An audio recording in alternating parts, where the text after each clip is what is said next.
my students on the court, I encourage them to overcorrect because they're working with their nervous system. And an overcorrection to me is one of the quickest ways to hit the shot. The reason people can't serve well and don't hit a serve well is simply because they don't have the nerves for it and they don't have the statements for it. When I'm going for this serve here and I'm going for this angle right in this position here, if I want to hit that serve from here and hit that target, 99% of the people will hit it down and to the left on a critical point. They will hit it down and to the left.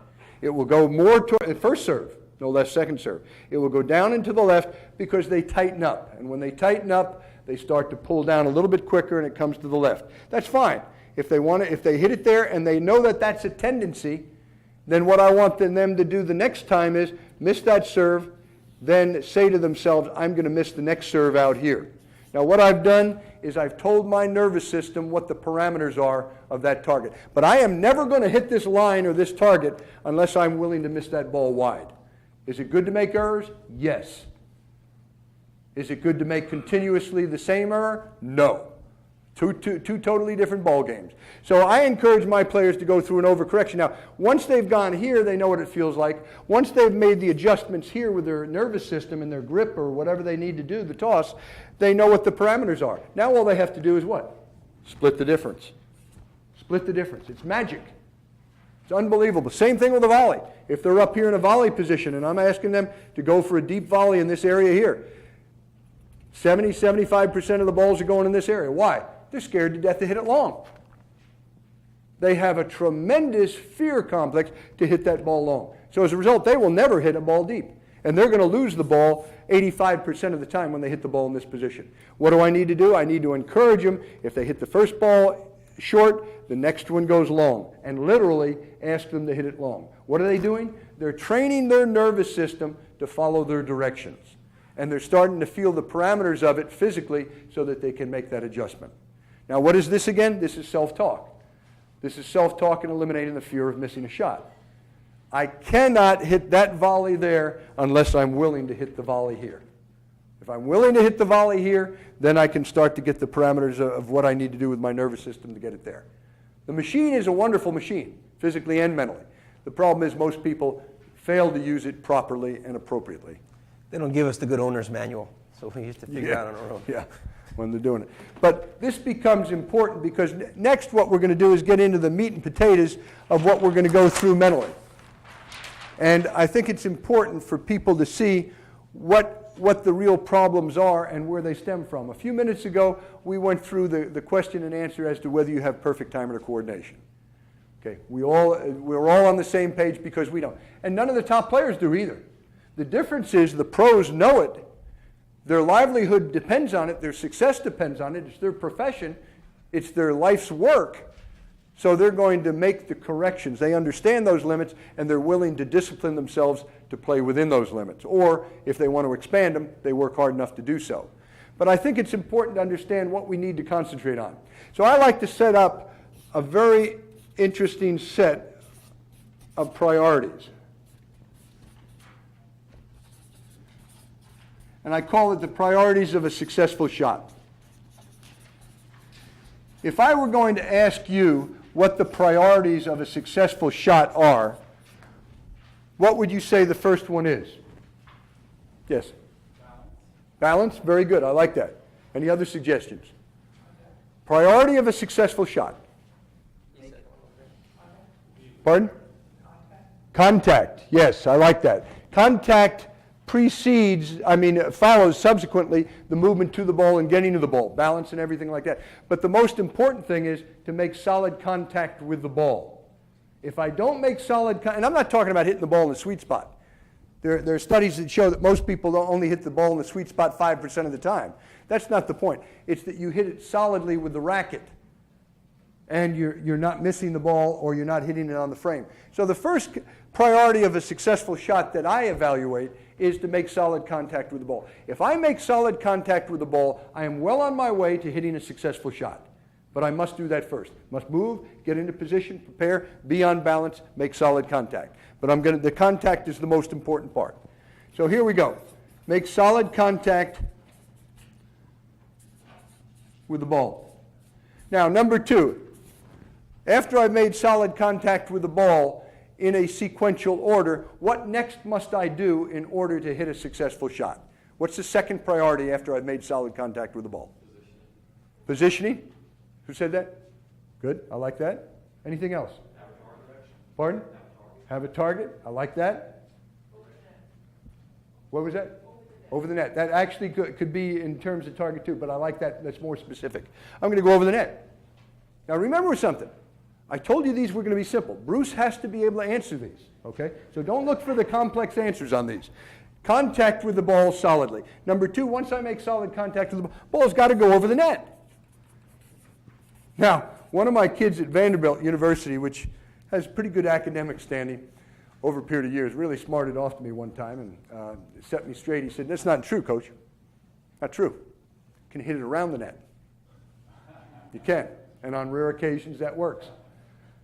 Around the net works too. But over the net, I'm going to use this as the general trend." Okay, so if I make solid contact with the ball and I get it over the net, I'm well on my way to hitting a successful shot.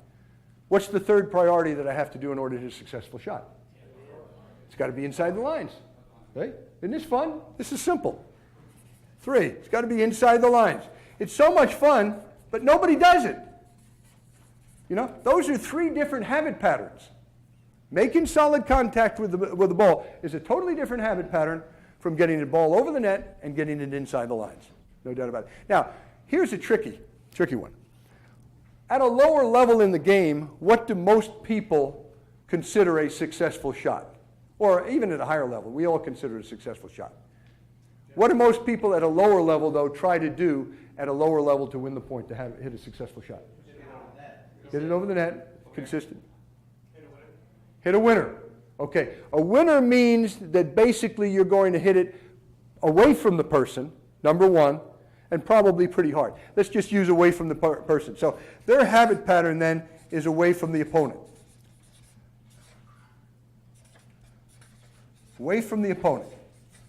Now, that's an interesting concept because basically when they play competitively at a lower level, that's what they try to do. And does it work? Absolutely. Why? Because at a lower level, at a beginner or a lower level of play, intermediate level, most players have difficulty with their mobility. They have trouble putting one foot in front of the other at any speed whatsoever. So basically, it's relatively easy to hit the ball away from the opponent. Not only that, but they get positive reinforcement. Everybody loves it. They hit it hard. The parents yell up and scream, "Oh, a great shot," and holler and say everything. So they're getting tremendous reinforcement with that shot. Well, that's the greatest disservice they could do to that kid. Because basically speaking, this becomes very hard, if not impossible, certainly a high percentage of the time at a higher level. When the players play at a higher level, the court hasn't grown anymore. The players have gotten bigger, stronger, faster. Their sense of anticipation is better. You don't hit it away from them that much, especially if 2 players are in the backcourt. So then we fulfill that age-old cliche again, that players don't win matches, players lose matches. Give your opponent a chance to lose the match. Hit it away from the opponent is going to get you in trouble. Do you know why?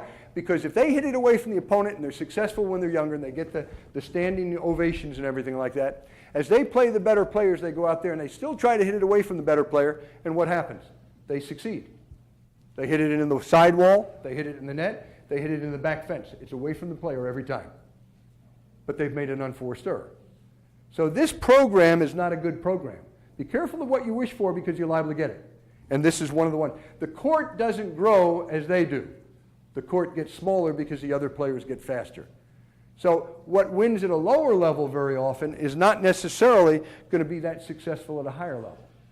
And this is what I like to work from because basically if I accomplish point 1, point 2, and point 3, what have I accomplished? Consistency.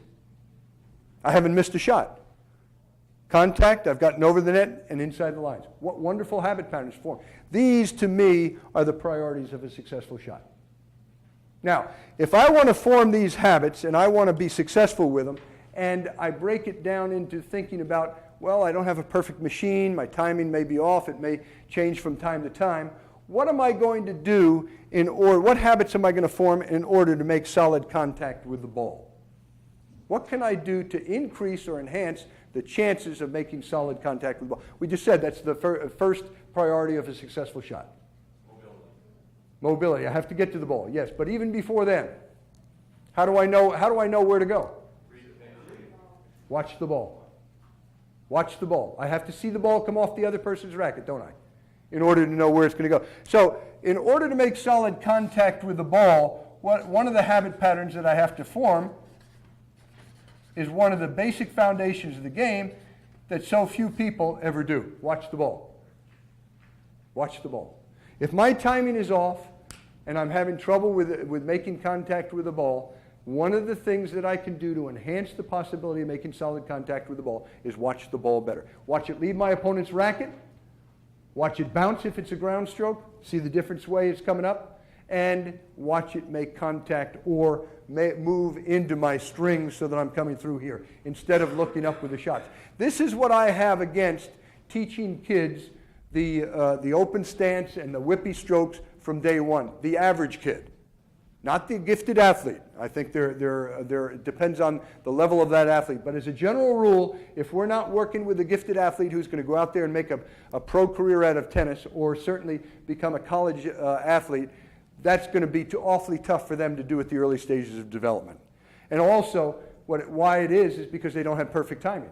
So if I'm whipping as hard as I can and the racket face is pulling out of the path of the ball and in this direction up and away, there's only one fraction of an instant that ball is going to be able to make solid contact with it and go where I want it to go.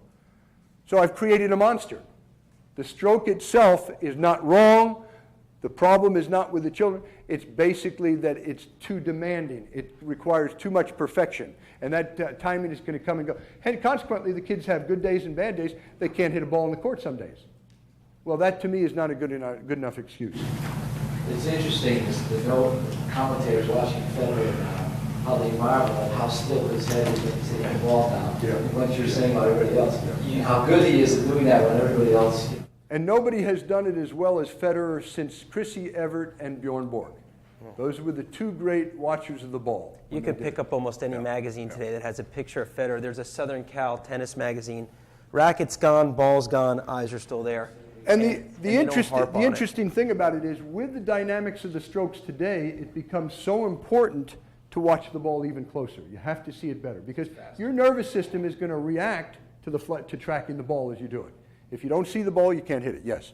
I can't remember where I heard it was another talk somewhere, but they said you have to be careful of how you say things to the students because of the visualization thing. Right. And watching the ball is not the correct way to say it. See the ball. See the ball. I like that, yes. See the ball is good. And also, I go a step further because I'll take it a step further and say, keep your head down at the point of contact. Because the point of contact is the most critical part of that stroke. A fraction of an inch here translates into yards over there at a high velocity. So basically what most people are doing is they may watch it pretty well, track it up to that point in time, and then they start shifting their eyesight up because the rotation of the shoulders is pulling their eyes out of contact with the ball. So basically what I want to do is keep my head down as well and see the ball. So I think those two things are very good. Okay, now there's another thing that will allow us to make solid contact with the ball, more solid contact with the ball. What would that be? Grip. Grip would help. Yes, I like that. What else? Early preparation would definitely be a big plus. What was the other one? Timing. Huh? Timing, someone yelled out. Timing? When I'm doing the timing on it. Yes, timing would be good. But I can't go to the drugstore and take a timing pill. See, so if my timing's off 15%, I'm going to have to manage it. I can't overcome it. Yes? Tracking the ball would be very good. Seeing it, tracking it. Height of the racket. Height of the racket would be good. Gripping would be good. Balance would be good.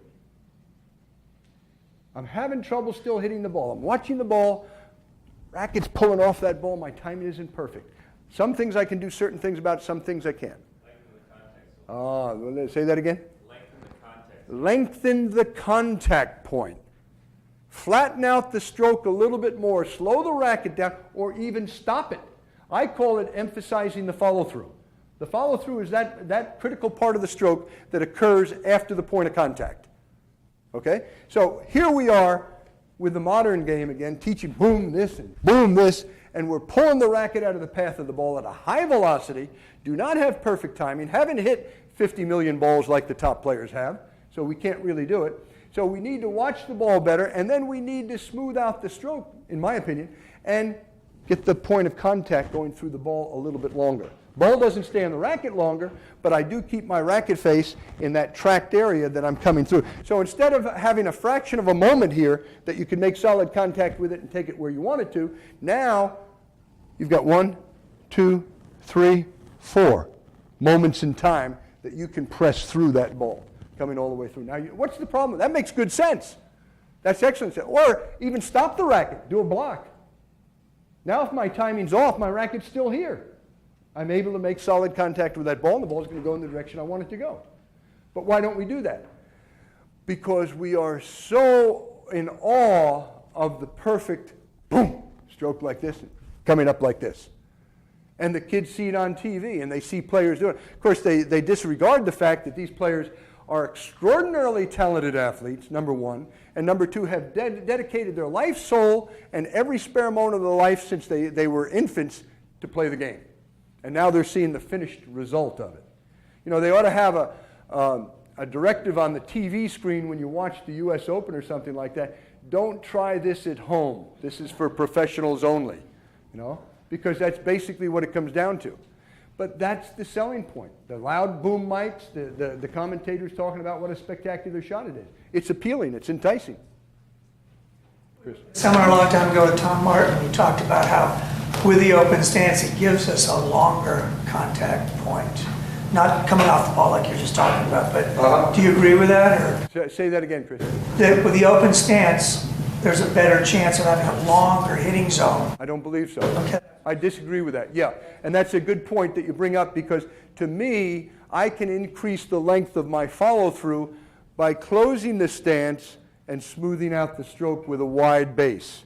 The closer my feet are together, or the more I'm open this position, I'm inhibited by my shoulder rotation coming this way. I actually have to push myself off balance to make that happen. So the reason I like the progressive teaching of a closed or a squared stance initially is because it allows the student to have more solid contact with it. I'm keeping the racket in the path of the ball longer, which increases or enhances my possibility of getting a longer, better contact. Isn't your contact point later on your open stance as well, so maybe you don't lose your balance so much? Well, yeah, you are, but what I'm talking about is your area in here is smaller. See, in other words, for me to go out here, I'm off balance now. But basically, I'm going to be off the inside foot here. Watch the difference. If I'm here, and if you were to take a racket, I've got about a 6-inch range here that I feel pretty good, and then I'm off balance, unless I change the grip. I'm not sure you contact there in an open stance. I think you hit it later yet. I think you hit it close a little. You're hitting it back here. I think you hit it a little more even with your hip. Well, I would agree with that if I hit it inside out, but I would disagree if I were going cross court. See? So there again, that changes as well. When I go cross court, I need that racket face pointing in the direction I'm going to hit it. When I go inside out, I can catch it here, particularly with a semi-western grip. Yes? I was taught as a young kid to think of the ball as a potato, and the racket as a french fry maker. It gets straight through the potato to make perfect french fry. I like that. That's a good one, Mark. I want you to paint a picture of that one. Yes, that's a good one. Very good. Okay, now what have we done? With two habit patterns, we've been able to help ourselves make solid contact with the ball. And do I say that that's a long-term thing or something that you're going to do the rest of your life? Not necessarily. What I'm doing is starting off that way because I'm going to be able to stay with the path of the ball a little bit longer. It also allows me a better chance of watching the ball because when I'm loading and pulling up in this direction, I'm not only pulling off the racket to the side, I'm also pulling up across the ball. So I'm pulling out of it much faster than I would if I'm stepping in this direction and I'm coming all the way through. I can catch that ball anywhere from my front foot to here, to here, to here, even with two hands. With one hand, I can even emphasize that follow-through a little bit more. So emphasizing the follow-through, to me, becomes a critical part of making solid contact with the ball. So I've got two habit patterns that allow me to make solid contact with the ball when my timing is off. Now, after I've done that, and I've got solid contact, and the ball's not going, it's going into the net, what do I have to concentrate in order to get the ball over the net? Stringing. I like that. That's good. What else? Swinging. Is that what you said, swinging or stringing? Okay.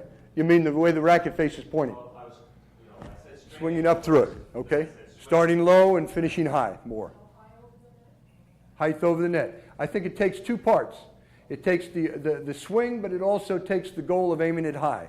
I've seen players time after time after time start the racket lower, but still not get the ball high over the net because they didn't put the mental thought to it. Yeah, the habit that they have is aiming it too low over the net. So I like the height over the net. So I'm going to aim, give myself an aim point or a target over the net, and I'm going to call it a primary target.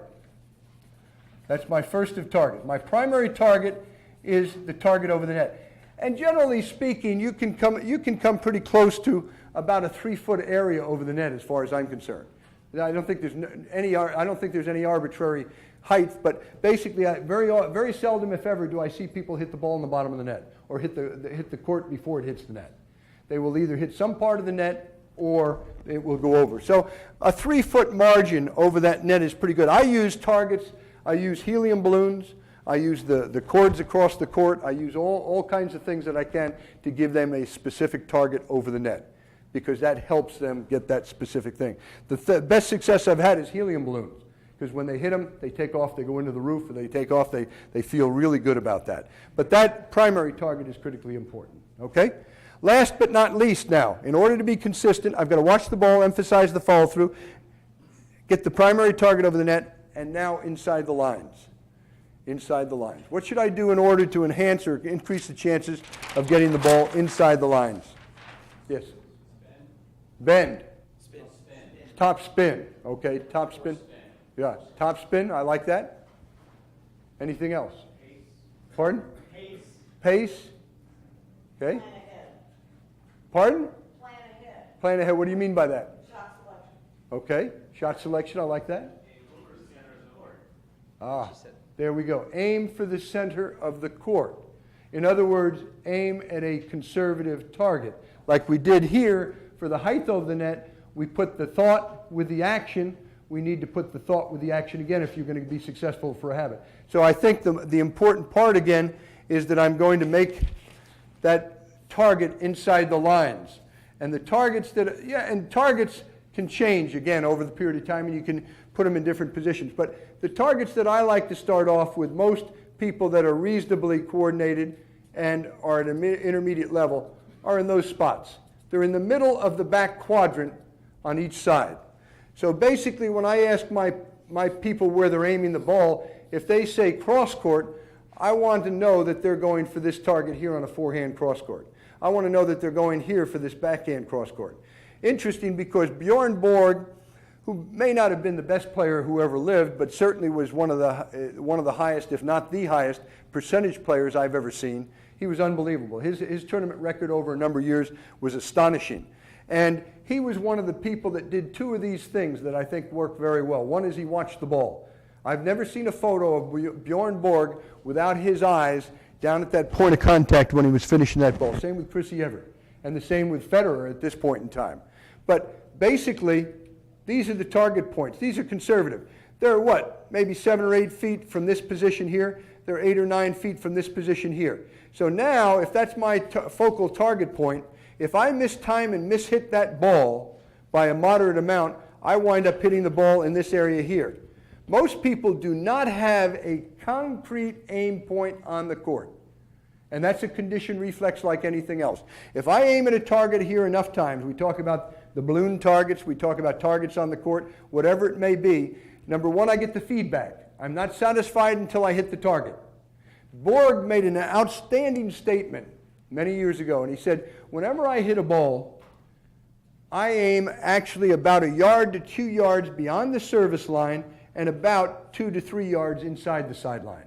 He said, every ball I hit, that's where I aim on my ground strokes. And it's interesting because I think what he did for me was he created the professional mistake. The professional mistake is that when you miss time and miss hit the ball, you wind up hitting the ball here, closer to the lines for a winner, as opposed to the amateur's mistake, where if they're aiming it in this position here or this position here, or just aim it over in this vague area, they miss time and miss hit the ball by 10 or 15%, they're out here.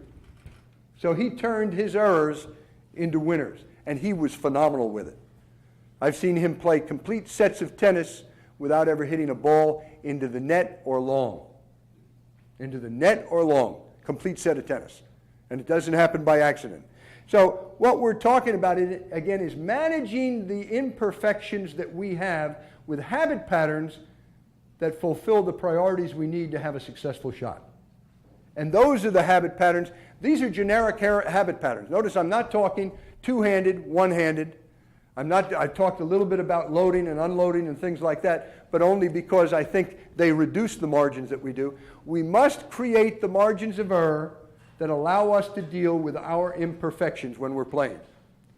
Now, why do players not do it today? I think because of the overexposure of the top players you've seen them play and the styles that they use. Number two is because the racket heads are bigger. And number three is because the courts are